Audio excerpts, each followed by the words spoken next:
Okay, that's, with my grad students, there are very few things that are more difficult to get across than this difference. They think non-Christians think the Bible's a prejudiced book, don't use it, period. And that's not what skeptics think. If you don't use the text, they will use the text. Why? They have different presuppositions, but they will only use passages that are well received on critical grounds for critical reasons. They're historical, the same way we do history.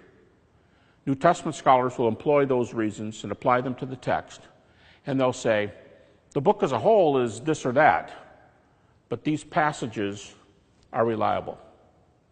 Why? Well, one reason is, in this book right here, New Testament, in this book, there are 13 books that bear Paul's name.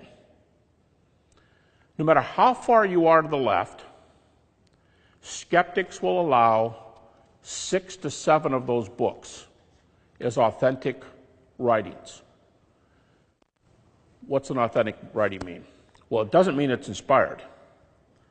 But what it does mean is we really think Paul wrote those 6 or 7, not the other 6 or 7. Paul really wrote those. And who was Paul?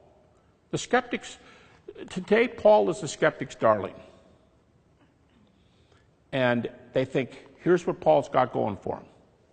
He's one of the only authors in the New Testament who we know who he is. He's a convert. Something had to go on in his life to change him because he wasn't always like this. He's a scholar.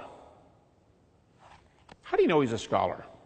You know, there's different ways to know he's a scholar.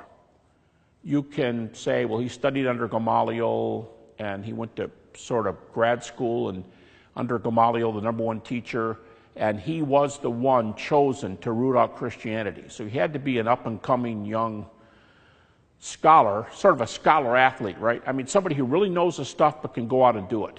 So go round up all these Christians. But they also know that simply from reading his works.